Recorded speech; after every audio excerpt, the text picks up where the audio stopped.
to one Cardinal, one Cub, and one burp beer. I wish I could burp on cue, like Barney in The Simpsons. I don't watch The Simpsons anymore. Is he still an alcoholic, or is that just not funny anymore?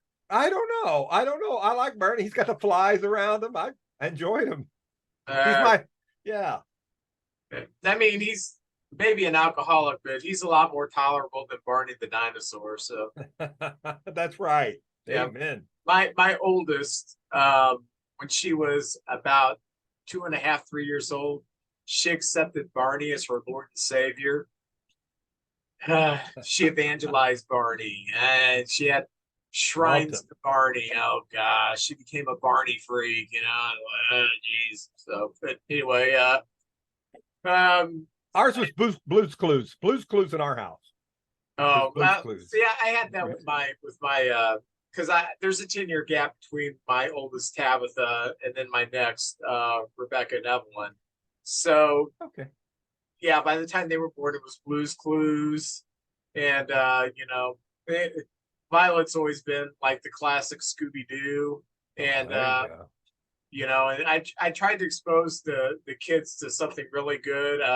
I tried to expose them to Johnny Quest and Thundar the Barbarian.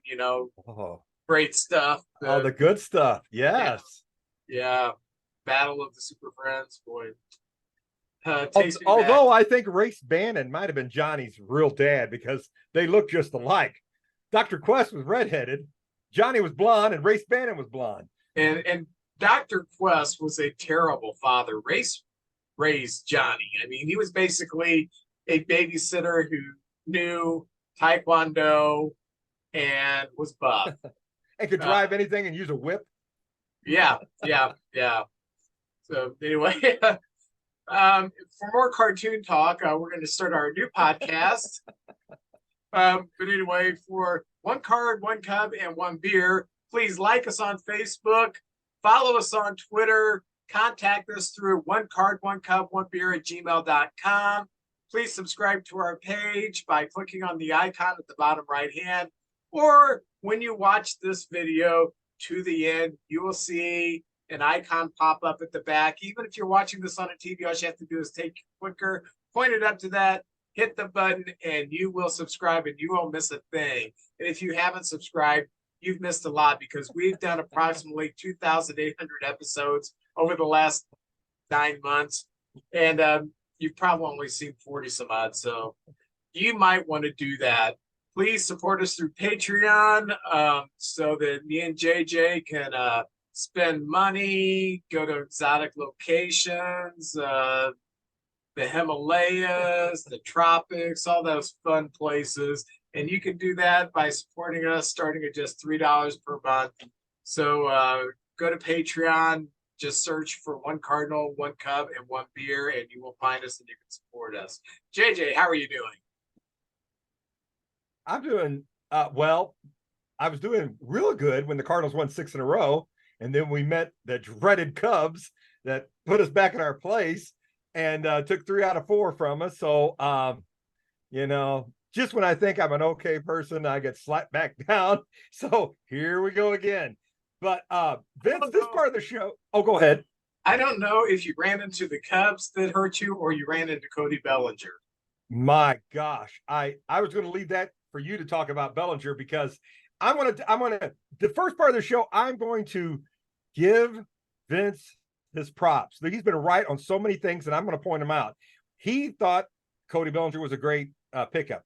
Me, I thought maybe 3 years ago it was a good pickup, that he just was past his prime, and the Dodgers had kind of given up on him. And I thought, well, he'd go to Chicago and do all right. But let me tell you, you guys, even if you get rid of him, you're going to get a nice package of players for him. And that was a brilliant pickup, and I was wrong on that. I give you all the props there, Vince. You called that one correctly.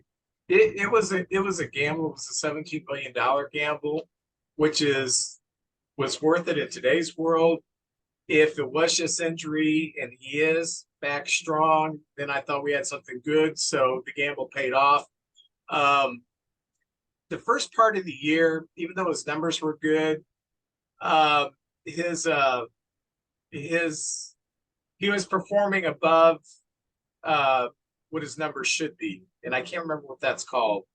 But his numbers were better than what they should be based upon exit velocity, contact rate, so on and so forth. But the last 3 weeks, he has looked like that MVP that was with the Dodgers. He was like David Ortiz, that World Series where he just single-handedly beat us, and we should have never pitched to him. And Bellinger was like that. He was just on fire. We couldn't get him out. Every time there was a big hit, you turn around, there's Bellinger. He got the big hit. And my gosh. Now, the series between the Cardinals and Cubs, it was competitive. The first 3 games were competitive. The 4th game, the Cubs wiped the floor of us. But the Cubs could have won the first 3. We could have won the first 3. Just so happened we won the first. The Cubs won the second and the third. And then they whipped us pretty good in the 4th. But really, the first part of this, I'm going to praise you, Vince. Another thing you've done is in the Central Division of the American League, you picked the Twins, I picked Cleveland, and Minnesota has been the hottest team since the All-Star break, and they pulled 4 games ahead in that American League Central. So you got that one so far right. There's still 2 months of the season to go. But remember, I picked the Mets to win too. So well, okay, you're not perfect. All right. I picked the Yankees to win, who are flirting with last place. They're not in last place. Last I saw, they were in last place. So, well, I tell you, they're still a good team, and that trading deadline, a lot of teams can reshape the season right there. So I'm excited. This next week is going to be, even though we're probably selling, we may get some pieces for next year, and it's going to be fun this next week. Right before we started, I saw that Kike Hernandez has been traded back to the Dodgers. Yes. But I didn't have time to see what the return was. So things are starting to move, which is good. Yeah, it's getting exciting. And he had great seasons with the Dodgers. He had to play more regular with the Red Sox. So maybe he'll go back to that like Zobrist role with the Dodgers. And he's a big favorite up there. The Cardinals did make a trade this week. They traded Genesis Cabrera, who I talked about last week. He was the centerpiece of the Tommy Pham trade with Tampa Bay about 5 years ago. And every year it descended. His statistics descended, and the last 2 years have been pretty rough. He's been back and forth from Memphis to St. Louis, and we traded him to Toronto. I wish him all the best. I hope he finds himself. And we've got a 19-year-old catcher, Sammy Hernandez. And I really don't know anything about him, but with Herrera and Kisner and Contreras up here, he's got a lot of time, probably 5 years to develop down there. And we'll see what we got. I'm surprised we got a box of rocks for him because we actually released them and we still got something for him. So Mozeliak, hey, there you go. I'll take that. Also, this Sunday, I didn't see the game that the Cubs blew us out. And the reason I didn't is I watched the Hall of Fame induction. Did you get to see any of that, Vince? The Hall of Fame induction? I did not see it, but I heard Pat Hughes' speech. Yeah, they were both. I love Fred McGriff as a person and a player. He's just a great guy. Always got a smile on his face. No one ever says anything, but you never hear anything negative about Fred McGriff. Nothing but class. And then Scott Rowland, and he went in as a Cardinal. He could have went in as a Philly, but he picked the Cardinals. That was his one World Series. He played with several teams, but the most with the Phillies and the Cardinals. So I was so proud that he went in as a Cardinal. Great speeches, very touching. It was great to see the old Hall of Famers there. And I'm feeling old, Vince, because some of the guys that are the oldest were the guys that we watched when they were in their primes. Yeah. So we're getting old. The passage of time here. I saw Greg Maddux there and Griffey, and I mean, it was just, I don't know, it's a who's who. So I took my Sunday and just watched the Hall of Fame induction, and I guess I wasn't let down. The Cardinals got beat, so and that was that. There's a thing out in Atlanta. I like just talking baseball with you at the beginning, Vince. Have you ever seen this thing? They got this thing called the Freeze. It's a guy like a Mr. Frozone outfit, and a fan gets a 5-second start, and they run the right there in front of the wall. There's the warning track. They run the warning track all the way around between an inning, and this guy is like a super sprinter. Well, somebody was going to beat them this week, and they've got about 5 yards from the finish line. They tripped up, and the freeze passed them at the last minute. If he stayed on his feet, he would have won the thing. If you get a chance, watch that. It's funny, sad, and at the same time. And it's just good time. I like that. I like that. I hope they don't pick me because I'd run out of steam about right center field if we ran from left to right. I think, yeah, they have a lot of those. Sometimes it's the mascots, the presidents or the hot dogs in the races. Sometimes they have something like you're talking about. I think they should have the heart attack races and just have people our age who are out of shape, have them run around. And the first one that falls dead from a heart attack, they win. They get a free burial, and their family gets maybe a few perks, like a couple of jerseys or something. I mean, I know my family would say, "Oh, Dad's in, Dad's in." I don't have to pay for that. You don't get a free jersey. Ah! And they got insurance on you, so it's win-win. Everybody wins. That's right. Well, they're talking about the veterans, the Hall of Famers, the old timers having a home run derby, and I don't know what you thought about that. At first, it was King Griffey Jr. said, "I'd like to compete in the home run derby." Then Jim Tomei and Albert Pujols and some players like that said they'd compete. And a lot of people were like saying, well, they can't hit the ball out all the time like these young guys. But Vince, I don't know if you remember a show in the 1950s where it was home run derby, where it was one player versus one player. Yeah. That was fun. And you played 9 innings. You had an umpire. If you let a ball go and it was a strike, that was an out. You got 3 outs. Unless you hit a home run, it was an out. And you played 9 innings. And I watched, just the other day, I watched Willie Mays and Mickey Mantle. It was great. Mickey was sitting over there while Willie was batting, and they would talk to the announcer while he was up there taking his swings. I think that'd be fun. Each team could have one of their old, senior ex-players. I think I would watch that, to be honest with you. That'd be fun. Yeah, the show Home Run Derby was such a hit, and because they got the top stars, they got Mays, Mantle, Aaron, Ernie Banks was in it. Or Banks, yeah. They had the big names because back then baseball players weren't making.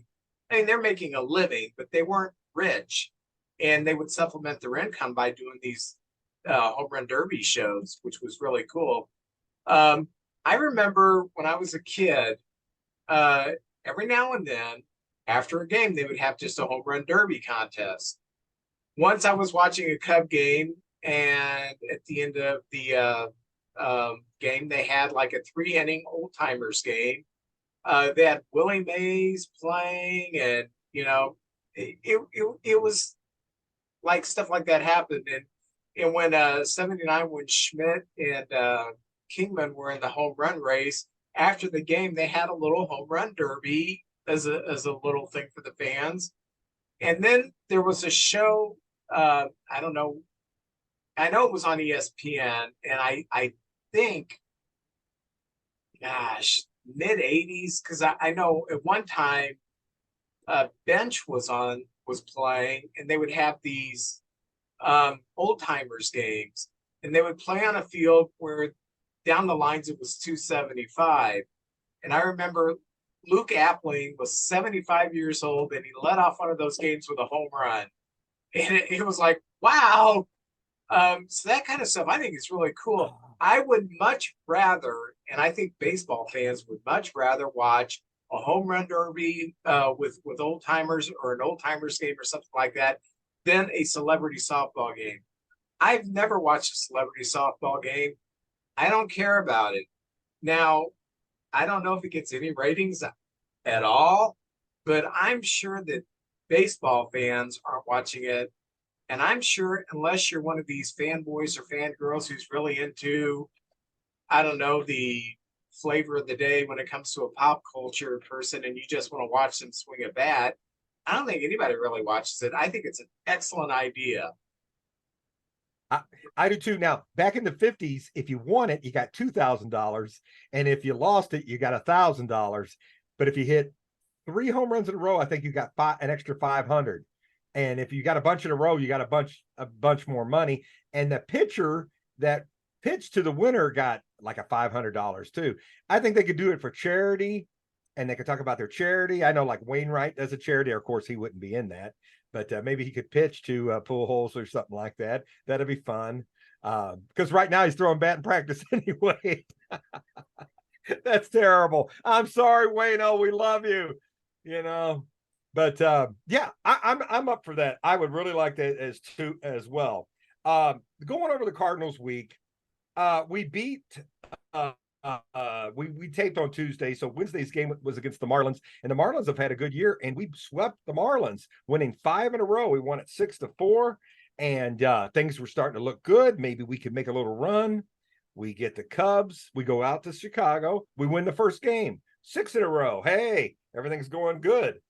Steven Matz got his first win, and I don't know, maybe the Cardinals are a thorn in Stroman's side, because I thought Stroman versus Matz. Oh well, we might as well just hand the game over to you at the beginning. But we won that game 4-. No, we won the game 7-2. The first one 7-2. Any thoughts on that game? Because I'm surprised. Stroman's great, and we beat him. No thoughts on that game. Okay, all right. Well, you can talk about the next 3. Go ahead. I knew Steven Matz was going to win one game this year, and I just knew it was going to be against us. Oh man, and it happened. And he is pitching better. The biggest benefit to me with the Cardinals having such a bad year, my Cardinal friends, the obnoxious ones, they don't want to talk baseball whenever the Cardinals are bad. Usually I would get, yeah, you guys can't even beat Steven Matz, and I'd hear all that. They don't care when they're in last place. It's like, okay, sorry, second to last place. Oh, that's right. Pittsburgh's a half game behind us. So we're 4th place right now, and the Cubs have a nice lead on us for that 3rd place spot. But hey, you're a fan of the team. You got to stick with them through thick and thin, and the highs and the lows. And this is a low year. The next 3 games, the Cubs beat us, like I said, and the scores are 4-3, 8-6, and Sunday was just, massacre, 7-2. And Talion looked pretty good for you guys. Of course, he's pitching against us, but and Monday we get to play Arizona. That's a good team, and we beat them 10-6. And our offense has been very good this year, but they just have to out-hit our pitching. Our pitching is, they give up 6 runs, we better score 7 or 8. That's just been the story of the year. Wayno came back. He pitched 5 innings and gave up 2 runs. God love him. He gives you everything he's got. We need 2 more wins. Come on, Wayno. 2 more for Wayno. And also O'Neill's back. And I heard the game in Arizona, there was 7 scouts in the attendance watching him play, because some team may pick him up. I hear there's a team that's very interested in him. And today in Arizona, the Cardinals are playing, and the temperature is supposed to be 116 degrees in Arizona today. Vince, thank God they got a retractable roof. Yes, jump in the pool, man. Jump in that pool. Yeah. The last thing I'm going to say about the Cardinals, and I'm just going to give Cardinal fans something to think about here. This is probably the 3rd worst season I can remember as a Cardinal fan in my life. And one being, let's see, 1990 and 1978. And there's a lot of similarities in this. 2 different seasons. A lot of things were going on. But 1990, that was the season that Whitey just said, I'm out of here. Augie had passed away, and the Cardinals ended up being 70 and 92, 25 games back, and we finished in last place that year. And it was just a year where, the 80s were over. There were still some hangover players from those 80s years, but the team was it was a bunch of young guys and old veterans that were still sticking around, and we weren't going to sniff the playoffs again until 1996. So that was it was a big turnover year that year. A lot of older players, just kind of like Wayno right now, just kind of hanging on one more year. And a lot of moves were made. And then 1978, that's the We Can Do It year, the last year of Vern Rapp. And that was the 69 and 93 season where we finished. Yeah, we won like 13 games in 2 months. They ditched that song quick. but we were 21 games out. We finished in 5th, but 78 was a different year. I think we had a very good team, but it wasn't nothing compared to the Pirates and the Phillies that we were in the same division with. They just beat the snot out of the bottom 4 teams and just ran away with it that year. So here we are, 2023. We're in 4th place. If we blink, we might be in last, but right now the Milwaukee and Reds are playing tonight, and Milwaukee's won the last 4 against the Reds. So it's going to be fun to watch them down the stretch. And I'd love to be a spoiler and cause both the Brewers and Reds some heartache. And I'm glad you guys won 3 out of 4. You said, Vince, you needed a certain record by a certain date. And if we both split 2-2, we really weren't going to go anywhere. So I hope the Cubs give them guys a run for their money and get in there and make a fight of it. That'll be fun. But that's it for Cardinal news. That's all I got. Well, let me ask you this. I read in The Athletic, and The Athletic isn't like a rumor mill. It's reporters. That the Cardinals have put Contreras on the market. Have you heard that? I just heard on the radio that there was talk of that. I thought pretty much everybody but Walker, even Goldie and Arenado, if somebody came over and just thrilled us, that was a possibility. But I'd be surprised. I expect Goldie, Contreras, and Arenado still be here. Last year we couldn't trade Contreras at the deadline.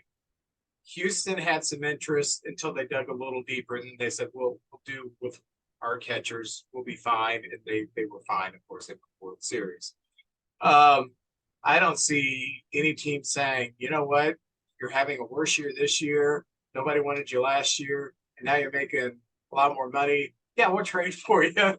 So I just don't see that happening. And I got mixed emotions on Contreras. I do too. I loved him in Chicago, and I loved his exuberance, and he brought a lot to the team. God knows every Cub fan and every person who watched Cub fans knew he was not a defensive catcher. That's why it was kind of the Cardinals really want him, okay. But I didn't like the deal like that when he went back to Chicago. I thought I don't like that either. But I'll tell you, I know the guy's emotional.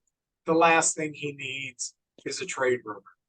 Like, hey, you just signed this contract. It's not even a year old. The ink's not even dry, but we're trying to trade you. So I think next year Contreras is going to have a killer year, a kind of a I'm going to stick it to you year to. He's doing that this year against the Cubs, but I think he's going to do it against everybody next year, and kind of a I'll show you what you really got type thing. But we might have a new manager. I mean, he may. Who knows? I wouldn't be surprised if they got rid of Ollie this year. Nothing would surprise me this year. It's been so crazy. They might want to start fresh. Oquendo, or who knows? Oquendo again? Don't they interview him all the time? They interview him all the time. Well, they can say, hey, we have a Hispanic person we interviewed. Well, Ollie's a Hispanic person too. But yeah, Oquendo is I don't know. He's one of those guys that they all love and admire. And I just thought, man, he'd be a perfect fit. He knows baseball, been in the game forever.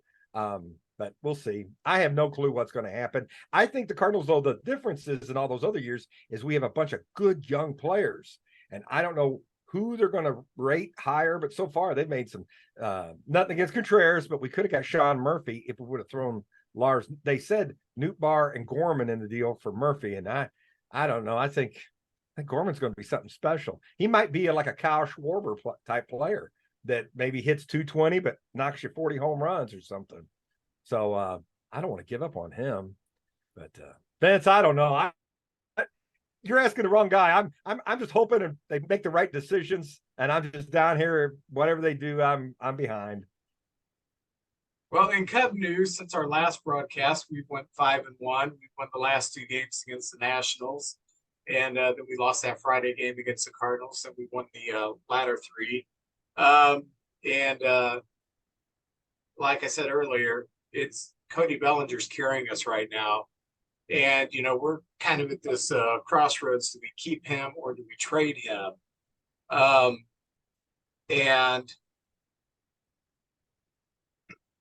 let me get into that in a moment. But Bellinger is looking like he did when he was an MVP with the Dodgers. You're afraid when you see him come to the plate. And the last few years, Bellinger's coming to the plate. He's, he might run into one, but chances are he's going to pop up or strike out.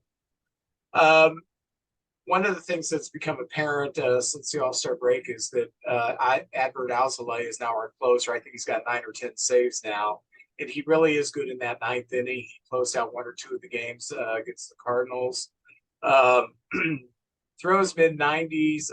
He's got a great slider, and he's one of those relievers that comes out with a lot of passion and fire and shows his emotion. And I like my closer to do that. Does he have glasses? You have a reliever who wears glasses, and he killed us. He looked fantastic the game he pitched against us. He's a good one. Moments. Yeah, he's had his moments. We had him on the. He's been up and down a little bit this year. Okay. He was one of the ones fighting for the 5th starting spot. Had a really good spring. But anyway, Dansby Swanson returned in time to contribute to the series against the Cardinals. And he's picked up where he's left off. He came out swinging the bat, getting a few hits. And his presence was really missed. We're still waiting on Nick Madrigal. He's got the hamstring issue, and that's why we're still piecing together third base with people who make me really nervous. See, we have Wisdom out there, and then we have Mastroboni. Although Mastroboni had a good series against the Cardinals, first good series of the year. Thanks for doing it against the Cardinals. But anyway, we really need Madrigal back, and that will really lengthen our team. Now, getting back to Bellinger, the Cubs are in a situation where we have Bellinger, who is represented by Scott Boras, and he's going to be a free agent. We're not going to extend a Boras player. We're just not. Boras is the type, you can't extend him. We're going to go see what we're worth. He's going to start the bidding war. Stroman has expressed his desire to stay in Chicago, but we have not signed him to an extension, which tells me that they don't want to sign him to an extension because he is 32. And if we extend him, he's probably going to want at least 4 years. And they're probably thinking for a guy who is not a hard thrower, is it worth it? We don't know. So we're asking ourselves these questions. Do we get rid of them at the trade deadline to teams that are desperate, who've got good talent, who want to make a real run, and they give us the world for these guys? Or do we keep them? And I have been looking into this, and I've listened to a few podcasts, and I've read a lot. I've decided it would be a huge mistake. Let's say that we play the White Sox. We got 7 games till the trade deadline. Let's say that we go 2-5. I think it's a mistake if we are sellers. We've been selling the last 2 years. If we sell again, what are we going to get? More prospects? We are overloaded with prospects right now. We got trade chips. We should be buying because there's only so much room for so many players. And so I think if we sell for the 3rd straight year, it's going to be a blow to the morale of the fans, a blow to the morale of the players. But I think the biggest psychological disadvantages would be is if we do dip into the free agent market, players are going to say, Why would I go to Chicago? Every year they sell off whenever they're not in it. So my hope is that we hold on to Stroman, we hold on to Bellinger, and even if we don't make the playoffs, go ahead and lose them to free agency, get the compensation pick, and live life like that. Because I'm not saying that we have the talent that we had in 2012 through 2015 in the minor leagues, where everybody we were bringing up is going to be a future all-star. It's not that kind of talent, but it is a loaded farm system right now. And a lot of people don't think about it in these terms. You've only got so much room for so many players in your minor league system. So some of these guys are there to fill a spot. They're never going to make it to the majors. They may not make it to AA, but they're there to fill a spot. If you start log jamming so much talent that nobody can move forward, it's not a good thing for an organization. So I think we are just fine with where the talent level is right now in the minor leagues. I think we don't need to add. I think we might as well let them play out and then try to re-sign Bellinger as a free agent, or Stroman, if we so desire, as a free agent, and not destroy the morale of the fans, the players, and the outlook, or the perception that future players might have for this team. So that's my feeling on, if I was the GM, that's what I would do. Now, Juan Soto is supposedly on the block. He does not like San Diego. We have prospects, and if we don't make a serious run at Juan Soto, I think we're making a huge mistake. Because if we get Juan Soto, oh my God, that lengthens our lineup. That makes us a much better team. And that frees up us from having to play the Trey Mancinis of the world. Juan Soto's having a bad year, but his OPS is still in the mid 900s. That's how good he is. Yeah, he's hitting 268, but his on-base percentage is above 400. He's still a great player, but we're just so used to his standards of being so high. It looks like a down year, but he's having a fantastic season, and he's not happy in San Diego. I don't care what we pick up as far as pitching. I don't care what we pick up as far as position players. But when I'm talking about we need to buy a superstar, Juan Soto's on my list. And the only untouchable, I would say, in our farm system would be PCA. Cade Horton, I traded for Soto. Alcantara, who they're probably going to want because everybody is wanting this physical specimen who is tearing up AA now, this 6'4", the Puma. Everybody's interested in him now. I think he's a number 10 prospect in baseball now. I would give him up for Juan Soto right now. If we have the chance to get Juan Soto, we need to do it and then work like crazy to sign him. We've got the Jason Hayward contract falling off the books this year. We've got more money than God. We need to be spending it. So if I'm the GM, I hold on to Bellinger, I hold on to Stroman, and I work like crazy to get Juan Soto on our lineup. team. Your lineup looks, my God, that's going to be a good lineup right there with the young players. And then you wouldn't have that guy at first base that I know you hate to see him play.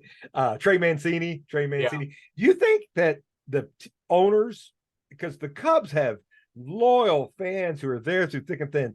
The Cardinal fans, we've not had much thin of late, but we pack that ballpark. Both teams have money. It just seems like, man, they are tight with the purse strings. And the Cardinals frustrate me with they don't know which player they're going to go with. So we have 6 outfielders, and they can't play all 6 at the same time. So none of them are getting a lot of playing time. And then you guys, you could go out and get a couple good free agents, but just like you guys, we have Jordan Montgomery, and he's got Scott Boras as an agent, and we're not going to sign Montgomery. We'll probably trade him at the deadline because he's going to want an arm and a leg for him. And but anyway, do you think they kind of play the fan loyalty where they just don't spend as much because they know you guys are going to go to the ballpark all the time? I don't think so. Okay. The Cubs, when we were doing our run, I had no problem with how we spent our money. We needed Cole Hamels. We got Cole Hamels. We extended him for $20 million a year. We needed third or fourth. And sometimes we spent it stupid, like Tyler Chatwood for $13 million a year for I think 4 years. Sometimes it was stupid, but it hadn't been an issue with spending money until the pandemic. And that's when Jed Hoyer came out, or Tom Ricketts, somebody from the Cubs came out and said that we've had biblical losses. Part of those biblical losses was our network, the Marquee Network, has been a disaster. It's getting better, but it's been a disaster because there are 2 cable companies in Chicago. And I don't know what they are because I don't live in Chicago. And only one of them picked up Marquee, and the other one, I don't know why, but half of the fans in Chicago were blocked out of watching the Marquee Network and watching the Cub games. There was a lot of issues with that. The pandemic hit, and all this expansion, which is going to bring in a lot of revenue. Well, it's not bringing in revenue when you're building it. So I don't really have a problem with the way they've spent money in the past. I just hope now that that stuff is starting to be in the rearview mirror. I hope we see them be generous again with the purse strings, because the Cubs make a lot more money than the Cardinals, just because they're in Chicago. They've got a bigger base. The tickets are more expensive, and we have our own network, which is eventually, when they get all that ironed out, it's going to be that we make all the money from our own network while you're still with Bally, and we don't know how that's going to work out because That's been a disaster. That's kind of been pretty bad too. So I don't have a problem with how we've spent money in the past. I just hope that now that everything from a business perspective seems to be getting better, I hope that, we don't decide, hey, why should we spend money? People are still going to come to the park. Yeah. I do want to finish up with Pat Hughes. I did listen to his speech, which was a great speech. Pat Hughes started his major league career with the Twins for a few years. Then he went to Milwaukee, and he was in the booth with Bob Uecker, learned a ton from Uecker. And then he went to Chicago, and he spent, I think, 12 years, 13 years, 15 years with Ron Santo in the booth. And I got this CD from my dad 1 year. It's the Pat and Ron Show. And that's what they used to call them in the booth, the Pat and Ron Show, because it's just completely entertaining. You could have a 12-1 blowout, and they're still making the game entertaining because they were just 2 entertaining personalities. And Pat told the story that when he got to Chicago, Harry Carey told him, hey, listen, we're not going to win it every year. We're not going to be competitive every year, but you're still going to have to announce every single game during the bad years. He's, that stuck with him. And then he talked about his first day he was supposed to call a Cubs spring training game, because he'd been in Minneapolis and Milwaukee, small markets, and suddenly he's in Chicago, and he was nervous and had a lot of anxiety. And Ron Santo called him the night before and said, hey, buddy, we're going to be doing our first game together, blah, blah, blah. Let's just go out and have fun. Bye, click. He said, just put him completely at ease, and went out there, and they had a great time. What I really liked is, excuse me, he's in the booth with Ron Coomer now, who's very good, and Zach Zaidman. And I listened to the game Friday and Sunday. I think I listened to those 2 games on the radio. And in the radio, we have Louise Menaker in there. She does a lot of the in-game stuff when Taylor McGregor can't be there. And this was the first time I've got to hear her do play-by-play. She did play-by-play on Friday's game, and then on Sunday's game, she was doing commentating. She's good. I know she does a lot of the Iowa games now. She is going to be a great. She can do play-by-play. She can do commentating. Very knowledgeable. And it kind of seemed like this was her coming out party, because I thought it was cool that Ron Coomer and Zach Zabin did go to Cooperstown to watch Pat get inducted, which was really cool. And they left the booth for this important weekend with a B team, basically, and they just knocked it out of the park. So that was really cool. So that's my Cub news. That's Cardinal news. But hang on. After this word from our sponsor. See a sponsor? Nah, we just like the guy. After a word from Jeremy Connor, we'll be right back with Fear Strikes Out. Comes a time in every man's life when he needs some advice on relationships. You need to listen to the podcast DMDR, which stands for Dating, Marriage, Divorce, Remarriage, from my good friend Jeremy Connor, the Dr. Phil of the Boot Hill. You can find DMDR on Spotify or whatever platform you choose to listen to your podcast. JJ, when did you watch Fear Strikes Out? I watched it Sunday. I did I had a show Saturday night, and so Sunday afternoon after the Cardinal game, I watched it, and I was kind of excited. I watched the trailer first. You know, this is 1956. The trailers were kind of different then, and I didn't know. I actually did not know. I knew the name Jimmy Pearsall, but I didn't know the whole history behind it until you mentioned it to me. So thank you for recommending it. I enjoyed the movie. It was a good watch. I thought it was about relationships, him and his father, his family, and then his wife, and just the game of baseball that he loved. And I liked the way when he went to, I think it was a psychiatrist, how he talked to him. And Carl Malden, first of all, Streets of San Francisco, the dad, this is a long time ago. I believe it was the 40s. And when his dad was when he was coming up as a kid, and his dad was just a good man, but he was just rough on his kid and just pushed him. And if you notice, Vince, he kept saying, he kept saying, we. Yeah, we. Everything was about, you got to play harder. We have to do better. We have to be in Boston within a year. We. But my gosh, I really enjoyed it. Anthony Perkins plays Jimmy Purcell, and I always think of him as Norman Bates in Psycho. And just a little tip of the cap, he went out with Victoria Principal when she was very young. So hey, all right, Anthony Hopkins. Well, I don't know why I mentioned that. I should.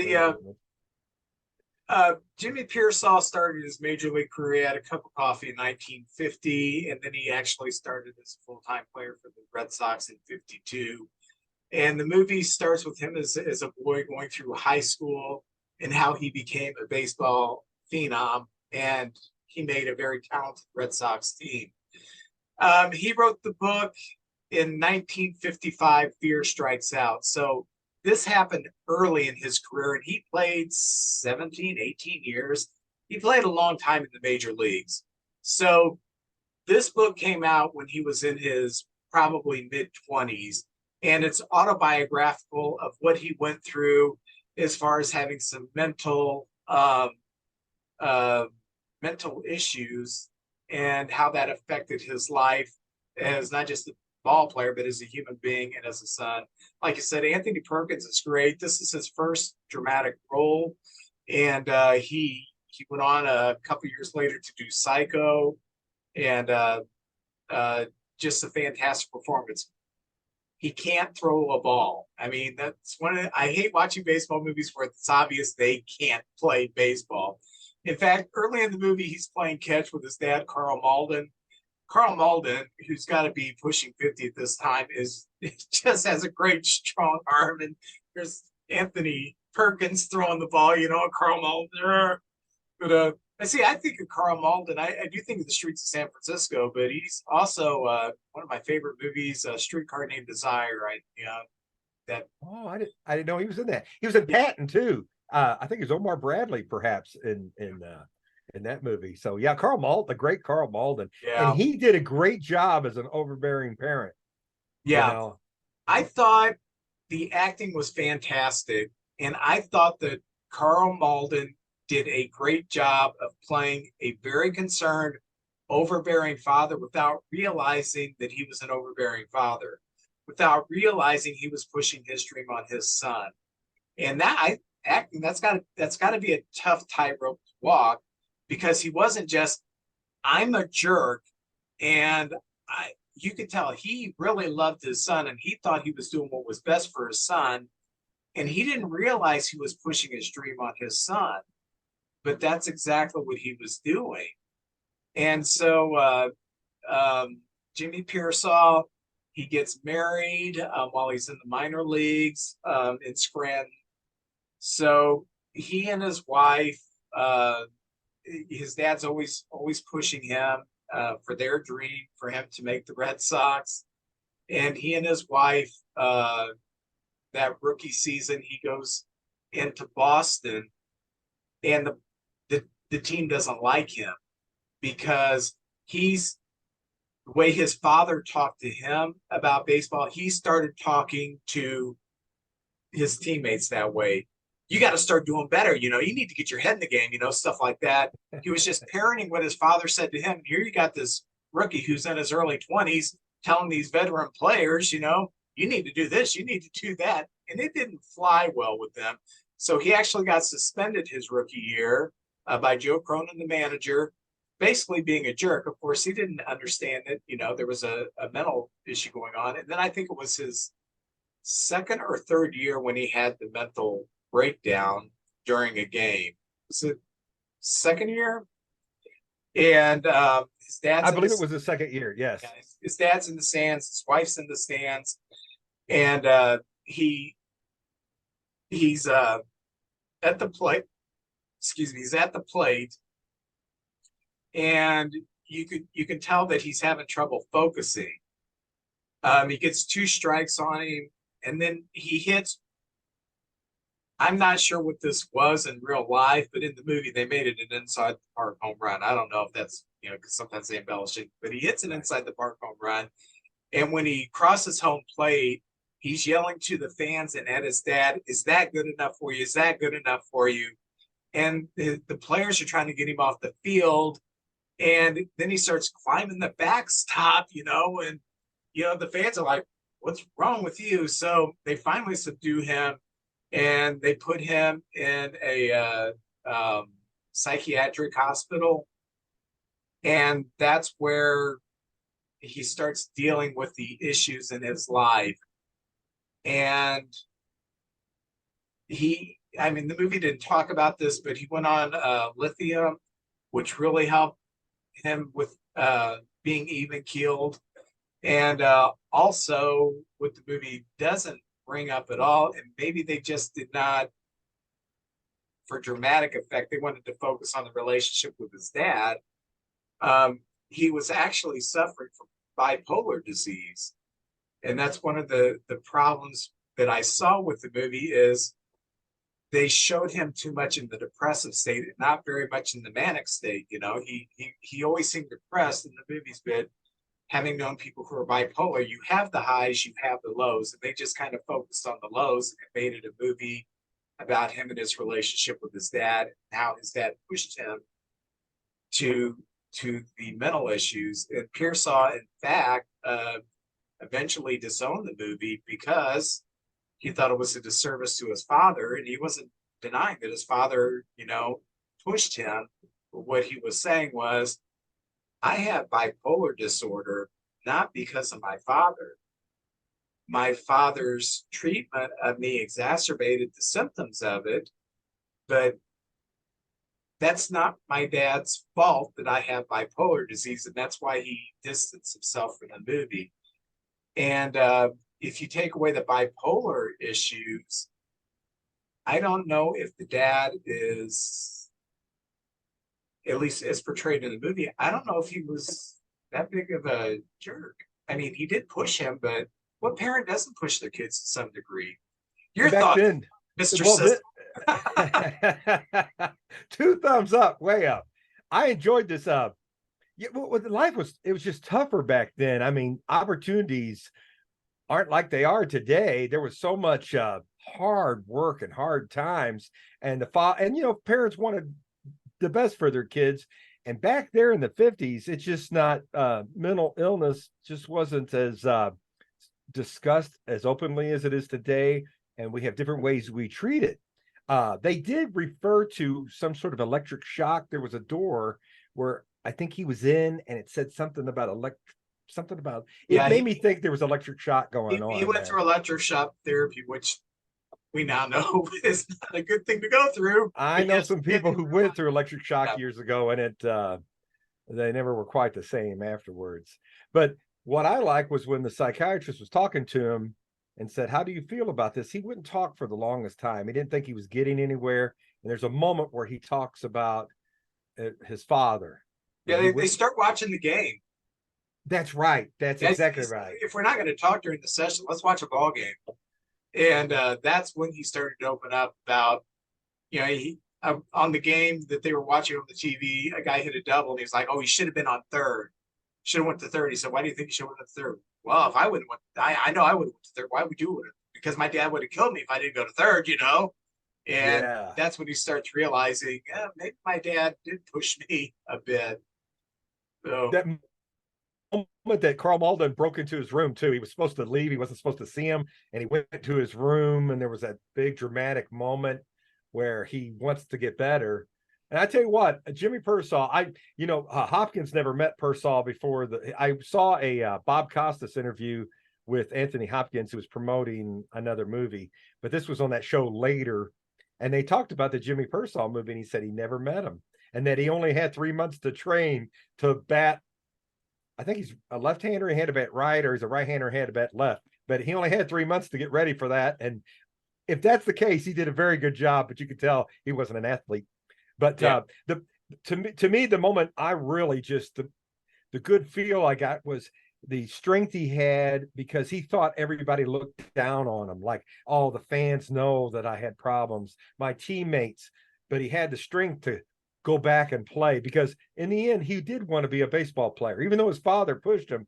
That is what he wanted to do, and he was a very good player, and he had a long career, like you said, 17 years, and he played with the Indians and the Senators and the Mets and the Angels. Had a two-time All-Star, two-time Gold Glover. And life is stressful anyway, but being a professional athlete, especially baseball, where you fail most of the time, and the volume of noise that you have to put up with, it's surprising we don't have more of this going on, where people it's just too much to handle. So I like the movie for that aspect. And at the end, he was able to he got better. He faced his, fears of what the other teammates might think of, and they seemed to embrace him and welcome him back, and the fans embraced him and welcomed him back. And he, at the end of the movie, he's going back to play baseball again, which he did for many, many more years. So Vince, I love the movie. I really liked it. It was good. And you might want to talk about his career after baseball, where he was an announcer, because even though he was a unique cat, him and Harry Carey together, I read many stories about they were very, very popular, but they were wild in the booth. I don't know if you want to talk about that. Yeah, I do want to, something I forgot to bring up in the movie. At the beginning of the movie, Dad works at a plant, and he's a shop steward. And he had to speak up on something. And the very opening scene, he's coming home from work early, and Jimmy says, "Oh, Dad, you're off early." Yeah. Walks in the house. His wife, the mother, does not say a word to him. She knows what's happened. He's lost his job because he had to speak up as a representative. And that, from a very young age, Jimmy Pearsall was also feeling like I got to make the Red Sox ASAP because I have to support my family. Because there was once a day, if you got fired or something as a union representative, there wasn't another, if you were blue collar, there wasn't another plant that was going to hire you. I mean, your career was over as a union worker, which meant that, good paying, decent paying job was over, so on and so forth. So that was another driving thing. Couple things you brought up about Jimmy. He played many years after this book. He had a lot of antics once when he was playing center field in Cleveland, because Cleveland Municipal Stadium, the old Municipal Stadium, was right on Lake Erie, and the bugs would be bad. So he goes out to center field with insect repellent and just starts spraying all the insects from center field. When he hit his 100th home run, he ran the bases backwards, which now there's a rule called the Pearsall rule. You cannot run the base backwards. And I can't remember, he had a discussion with somebody, and he told them, one of the best things that happened to me is that I went nuts because people come to the ballpark to see me, to see what I'm going to do. And he's not going to be climbing the backstop. He's not going to have those episodes. But boy, they want to see him take bug spray out to center field. We might just see Jimmy Pearsall do something crazy at the game, run the bases backwards or something. So he kind of became a drawing card for teams to have. He was always opinionated, and I was introduced to him when I would watch White Sox games growing up with him and Harry in the booth. At one time, he got in trouble with management because the White Sox had a terrible team, the terrible infield in the mid-late 70s, and he made the statement, with our team, every ground ball is an adventure. And at that time, Bill Beck was the owner. Bill Beck did not appreciate that, and so he got suspended for that. Another time, they were showing the wives in the stands, and Harry said, "And there's the beautiful women and the wives of the players." And Jimmy said, "Yeah, they're just here because it's payday or something like that. Pick up the checks," and he got suspended for that. I think he had to go to a mental hospital. They made him go to a mental hospital for that. He was just very opinionated. I saw him on the Letterman show. If you find that I'm gonna watch it. He was just out there. But he spent about 14 years before he retired as roving outfield coach for the Cubs. And many of the Cubs in the 90s, Cubs outfielders came up through the Cubs, really thought that he was the best coach they had as far as fielding in the outfield. And his job was to prepare all the outfielders. One day you may be playing right field in Wrigley Field, and I'm going to show you, you're going to be prepared to be in the outfield if you ever get that far. He did that with every outfielder. When he would go to camps, he would educate them on how you play at Wrigley Field, especially the right field position. And he would, of course, go through all the things like proper technique of throwing and taking proper routes to the ball. And what makes a great outfielder, a lot of people think it's speed, and speed does help. But what makes a great outfielder, in particular a center fielder, is you take a direct route to the ball. If you can take off at the crack of the bat and you can gauge where the ball's going to be very early in the process, and you take a direct route there, you're going to be a great defensive center fielder. That's why I think of Dale Murphy when he played for the Braves, who had terrible knees because he was catching and he got his knees beat up, and they moved him to center fielder. Won some gold gloves in center field. He wasn't going to beat anybody in a sprint, but man, he could break when the ball was hit, take a direct route, and catch the ball. A few years ago, I was watching a Cardinal Cub game, and Grishik was in the outfield, and he was playing center field, and he literally took an arc to a ball, and it dropped. And I made a statement on Facebook, Grishik took a terrible route, and one of my friends who was a Cardinal fan, thought that I was just trash. I said, no, that's a terrible route to the ball. That's a catchable ball if he goes in a straight line. But when you loop like that, you're not taking a direct route. That's what makes some center fielders who have a lot of speed. Vince Coleman had all the speed in the world, couldn't play center field because he took terrible routes to the ball. Lou Brock, the same way.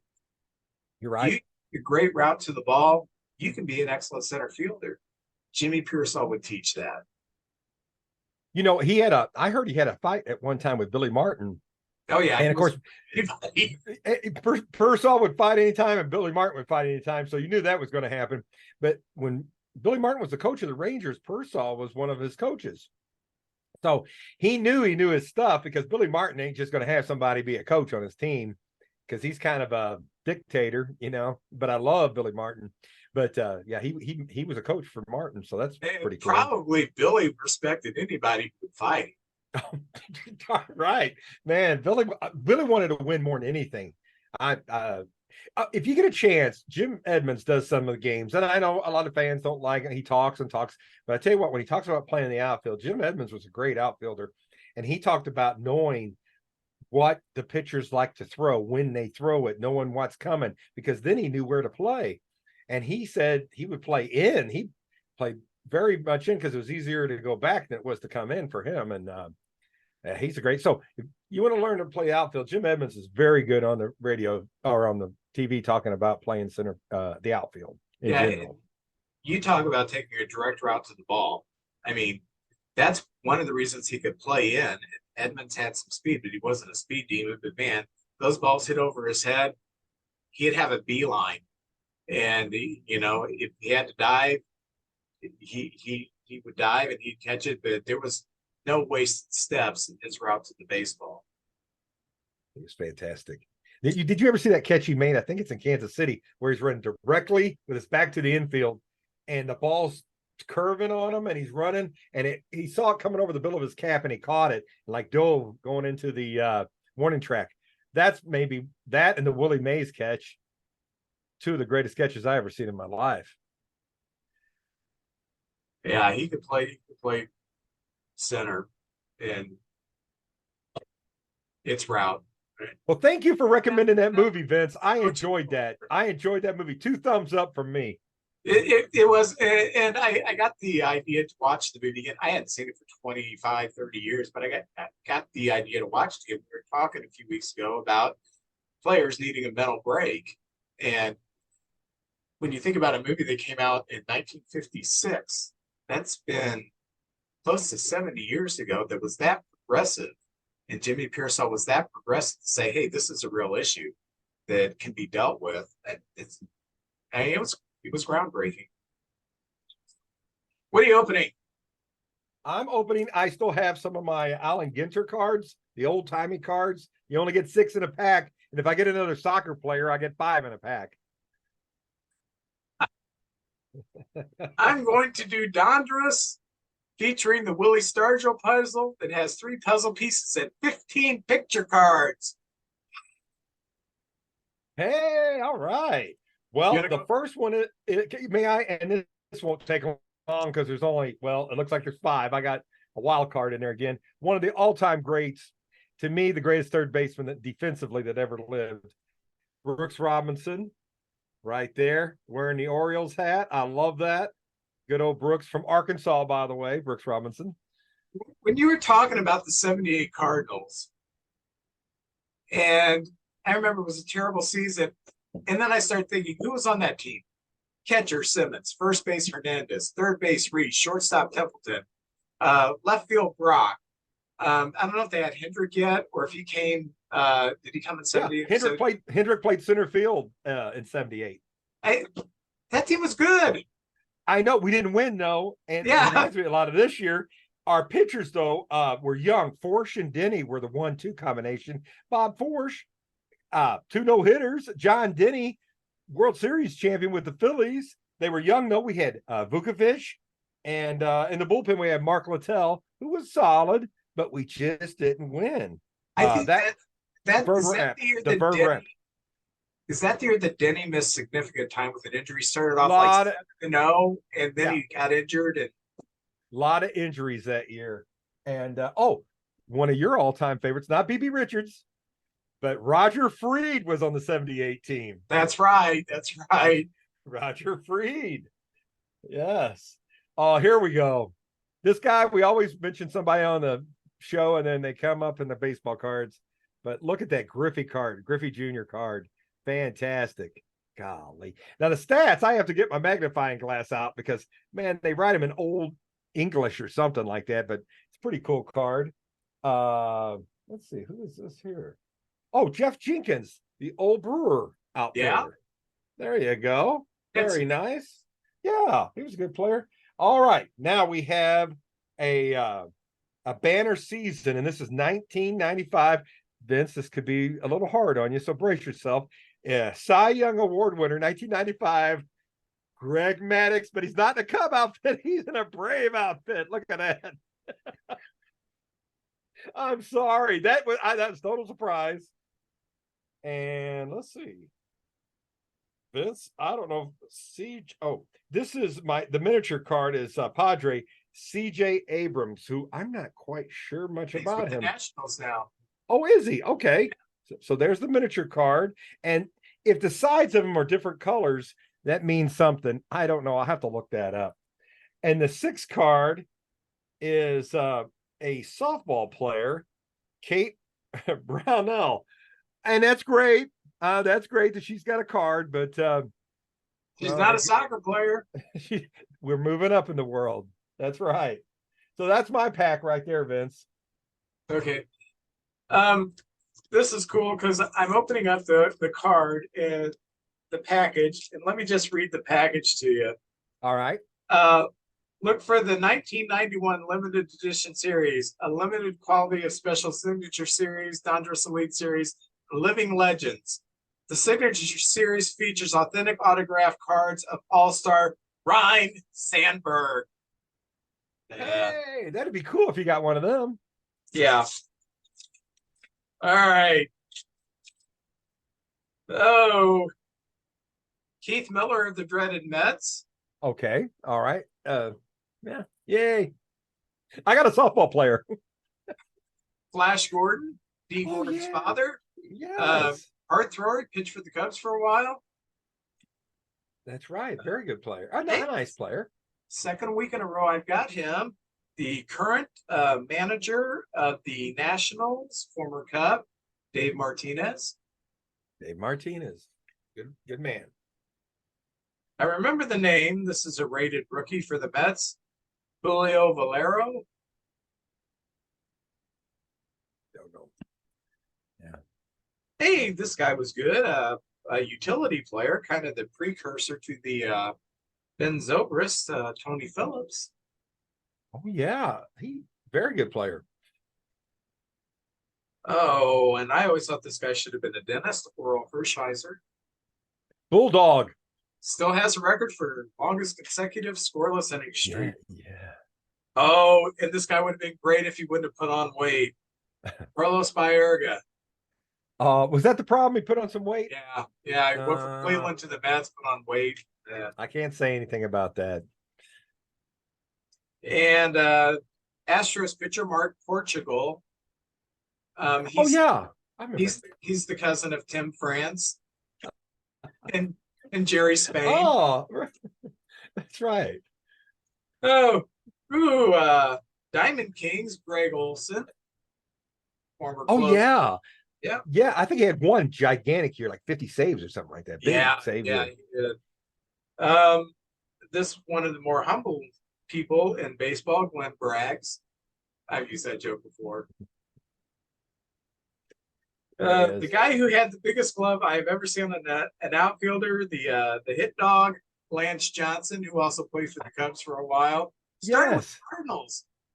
Did you ever see the glove? No, I never paid attention to his glove. His glove was this size. Wow. Third baseman for the Angels, Jack Howell. I remember that name. Yeah. I think he played with the Blue Jays too. Yeah, I think so. Former pitcher for the Cubs, Sean Bosky, had a few decent seasons. Uh-oh. Is he back? Is it BB? Oh no. Uh-oh. It's Ryan Sandberg. Is it autographed? No. No. All right, but still Ryan. A rated rookie. That could be worth something. $91. It's worth $1 million to How me. about that? Hey. And there's a Willie Stargell's arm, which is Oh, probably bigger than my leg. So yeah. Pops. I went to the Kirkwood Walmart Bragger. a few years ago, and there's a guy about 6'4", and African American guy, and he had a Willie Stargell jersey on, and it looked so cool. And I couldn't help it. I walked up to him. I said, "I love that shirt." He said, "Yeah, it's my favorite." Was it the gold with the black letters? Yeah, Oh, it was. that- Oh, it was sharp. That's number one. Yeah. This guy was tall like Willie. He wasn't muscular like Willie, but yeah, it was almost like, oh, it's so close to being Willie Stargell. You know, should have asked for his autograph. So, but I didn't. Well, JJ, we have 4 more. We have the 2 with the White Sox, and we have 4 more with you. It's over. It's over with the Cardinals and Cubs. And yeah, and you're going to have the advantage of us playing in Busch Saturday night. Me and Kathy will be going to that game. have a great time. One of us will be happy, and the other one will be needing to console. And that's just the way it goes when you're in a next marriage. So that's right. That's so right. anyway, maybe I'll take a few videos. Boy, won't my wife love that? So please do. all right. Well, thank you for joining us, and we will see you next week, and we will see who is still on our teams.